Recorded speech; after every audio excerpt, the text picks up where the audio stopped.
बताया? त्रिशदशो 30 बरस का मर्द, 10 वर्षा 10 वर्ष की लड़की से, त्रिशदशो 10 वर्षा भार्गो, ऐसी लड़की जिसको हैज का खून ना आया हो, यानी जो नाबालिग है। त्रिशदशो 10 वर्षा भार्गो, 30 बरस का मर्द लड़का 10 वर्षा 10 बरस की लड़की से जो नाबालिग है, बालिग नहीं हुई है, नाबालिग है। त्रिशदशो 10 वर्षा भार्गो विंदेने नग्नि काम, विंदेने नग्नि, इसी नग्नि से लगनी है लगन। शादी के सीजन को क्या बोलते हैं? लगन बहुत है आजकल। आपके नाना बोलते हो उत्तर प्रदेश, बिहार, झारखंड में कि लगन बहुत है, यानी शादी बहुत है।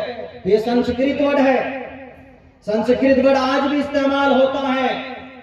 गृह मंत्री संस्कृत है, गृह, गुरुहम, घर के लिए बोला जाता है संस्कृत में, गुरुहम मंत्री, घर का मंत्री, वजीर दाखिला को गृह मंत्री बोलते हैं। चूंकि वो घर है, मुल्क घर है, उसका मंत्री, इसके लिए उसको गृह मंत्री बोला जाता है। अब मैं बोलूंगा कि मेरा घर सीमांचल बिहार है, तो क्या बोलेंगे? मम गुरुहम सीमांचल बिहारा, मम नमातुल्लाह सालिम कमर।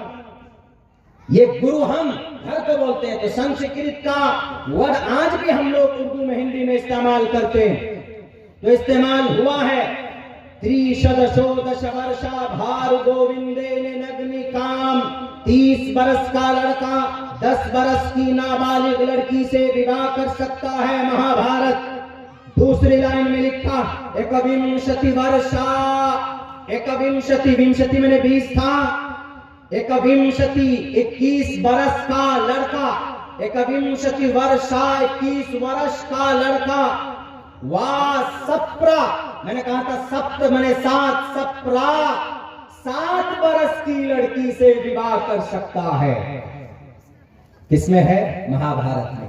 जब महाभारत में 21 बरस का लड़का 7 बरस की लड़की को बीवी बना सकता है, 3100 साल पहले लिखी गई मेरे सनातन धर्मी भाइयों, 3100 साल पहले हम अगर बैठ जाएं कि नहीं 3100 साल पहले इजाजत दी गई है, 3100 साल पहले जो महाभारत, हिंदू भाई जिनका आज भी विश्वास करते हैं महाभारत में कि नहीं महाभारत में 7 साल की लड़की से विवाह करना जायज है, हम अगर एतराज करने लगे तो आपके शास्त्र में जो लिखा होगा अगर हम बोलेंगे तो आपको ठेस पहुंचेगी कि नहीं पहुंचेगी?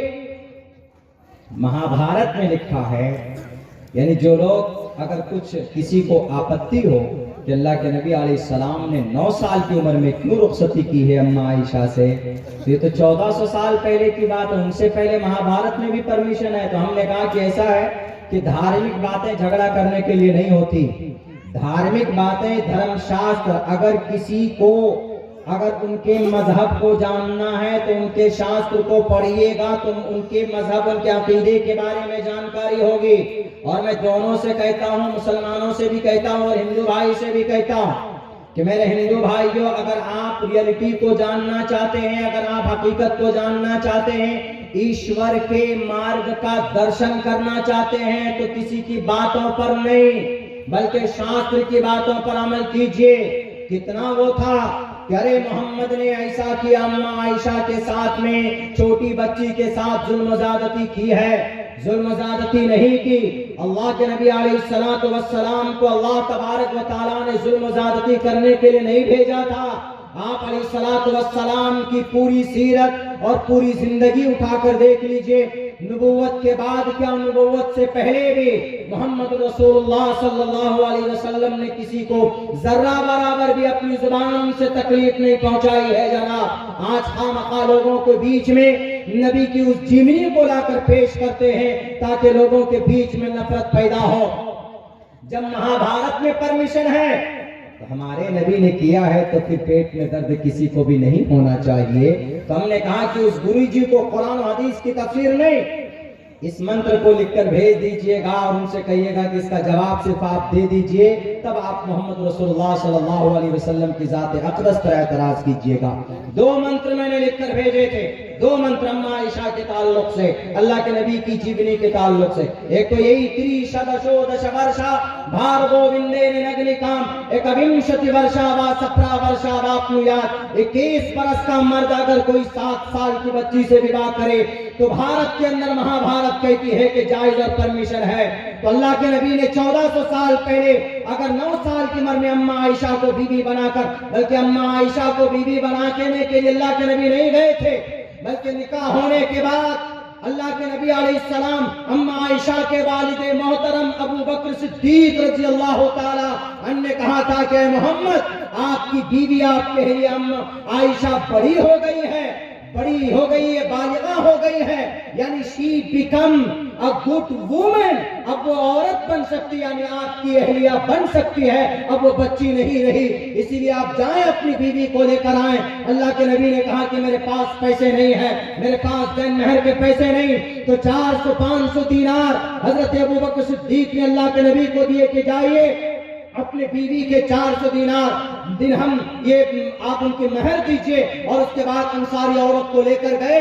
अंसारी औरतों के साथ में अल्लाह के नबी अलैहिस्सलाम अम्मा आयशा को बीवी बनाकर रुखसती करके लाए। अम्मा आयशा के वालिदे मोहतरम अबू बकर सिद्दीक बाप हैं, फादर हैं, और कोई भी बाप दुनिया का अपनी बेटी के ताल्लुक से कोई कभी गलत नहीं सोच सकता। अगर किसी के दिमाग में भूसा भरा हुआ, शास्त्रों को पढ़े, वो अपने डुप्लीकेट खुदाओं को खुश करने के लिए अनाप शनाप बातें देने से न तो अब्दुल्ला सालिम कामयाब हो सकता है, न कोई धर्म गुरु कामयाब हो सकता।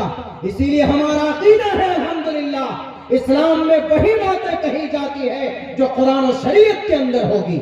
इस्लाम के मसाइल वही पेश किए जाएंगे जो कुरान और सुन्नत के अंदर मशरू है। अगर कोई आलिम दीन, कोई मुफ्ती साहब अगर कोई शरीयत के ताल्लुक से कोई मसला पेश करेगा और कुरान और शरीयत के अंदर एग्जिस्ट ना हो, मौजूद ना हो, अपनी तरफ से कोई बात कही जाए, तो अभी मुफ्ती आलमगीर साहब फौरन उसकी जुबान को पकड़ेंगे और उनसे सवाल करेंगे कि बताइए कौन से मसले की किताब में है, बताइए कौन से पारे में है, बताइए कौन सी हदीस की किताब में है। उनसे सवाल और जवाब होगा।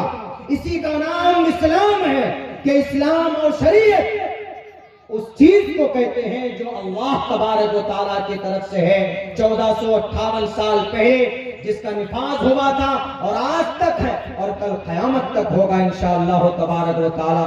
और ये शरीयत किसी को नुकसान नहीं पहुंचाती, और किसी को अगर एतराज है तो उसको सीरियसली पढ़े तो पता चल जाए।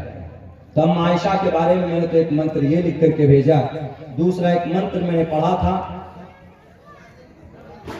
अल्लाह के नबी अलैहिस्सलातु वस्सलाम ही के ताल्लुक से, यथा वायुं समाश्रिते सर्वजीवन्ते जनतवः तथा ग्रस्तामा वर्तते ताराशराम।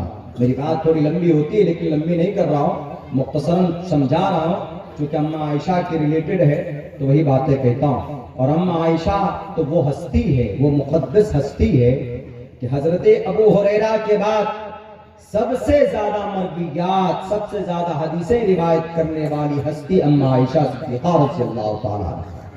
तकरीबन 2200 कुछ हदीसें रिवायत की अम्मा आयशा सिद्दीक़ा रज़ियल्लाहु ताला ने, जिनमें से 250-300 हदीसें तो बुखारी और मुस्लिम में।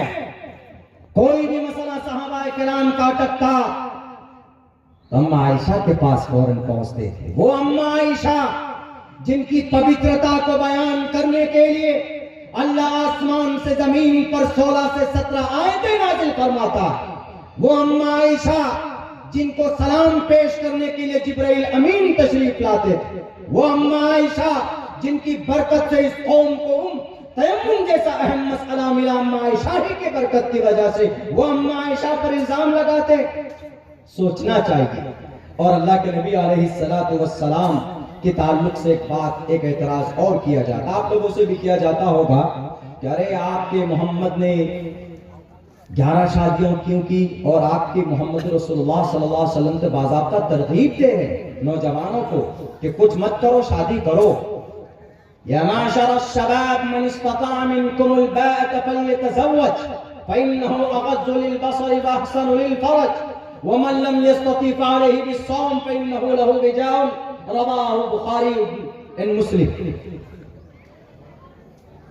यह हदीस है। इसका मतलब यह है, ए नौजवानों, शादी कर लो अगर तुम्हारे अंदर वसात है, क्योंकि शादी एक ऐसा रास्ता है कि जिससे आपके निगाह की भी हिफाजत होगी और आपके शर्मगाह की भी हिफाजत होगी। और अगर आपके अंदर शक्ति नहीं है, शादी नहीं कर सकते, because you don't have bank balance and घर, आपके पास घर नहीं है, पैसे नहीं है, लेकिन शादी करने की ख्वाहिश है आपके अंदर, आप चाहते हैं कि भाई आप अपनी जिनसी ख्वाहिश, जिनसी एतबार से आप अपनी बीवी को तसल्ली दे सकते हैं, लेकिन आपके पास घर भी नहीं है, आपके पास नाम नफा नहीं है, या कोई और दूसरे इश्यूज हैं, आप शादी नहीं कर सकते, तो अल्लाह के नबी ने वो भी इलाज बताया। वो भी इलाज ये बताया कि अब तुम अपनी जिनसी ख्वाहिश को कैसे कंट्रोल कर सकते हो, कहीं तुम गुनाह में न पड़ जाओ। शादी नहीं हो रही किसी दिक्कत की वजह से, तो तुम कहीं गुनाह में न फंस जाओ। इसलिए मेरे नबी फरमाते हैं, फालैहि बिस्सौम, रोजा रखो, फइन्नहु लहु विजाउन, क्योंकि रोजा रखने से आदमी की जो शहवानी ताकत है, रोजा उस ताकत को तोड़ देता है। ये बताया।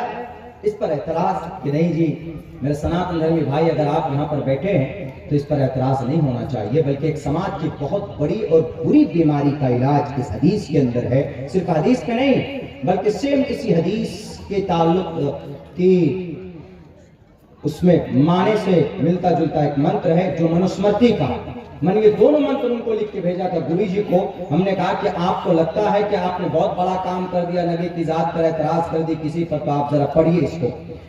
यथावायुम, वहां लिखा या माशरश्शबाब, यहाँ लिखा यथावायुम, दोनों का मतलब ये। हे नौजवानों,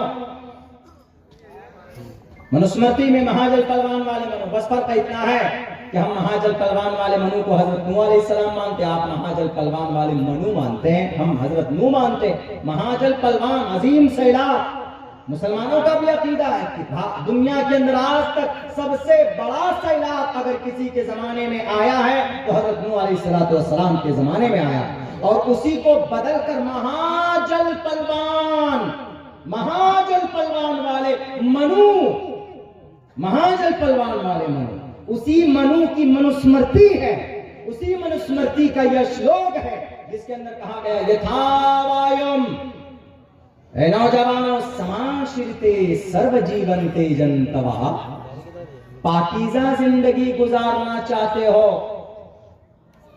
जैसे इंसान की जिंदगी के लिए, जिंदा रहने के लिए, मिसाल यही है जैसे इंसान की जिंदगी के लिए हवा जरूरी यानी सांस जरूरी है, ऐसे ही इंसान की पाकीज़ा जिंदगी के लिए बीवी जरूरी है। इस मंत्र में और अल्लाह के नबी के हदीस में क्या है, या माशर शबाब मन इस्तता मिनकुमुल बात फल्यतज़व्वज फइन्नहु अगज़्ज़ु लिलबसरि व अहसनु लिलफरज। एक नबी के अक़वाल पर अगर रिसर्च किया जाए तो दुनिया को सर झुकाकर कबूल करना पड़ेगा कि नबी का कोई भी फरमान हिकमत से खाली नहीं है।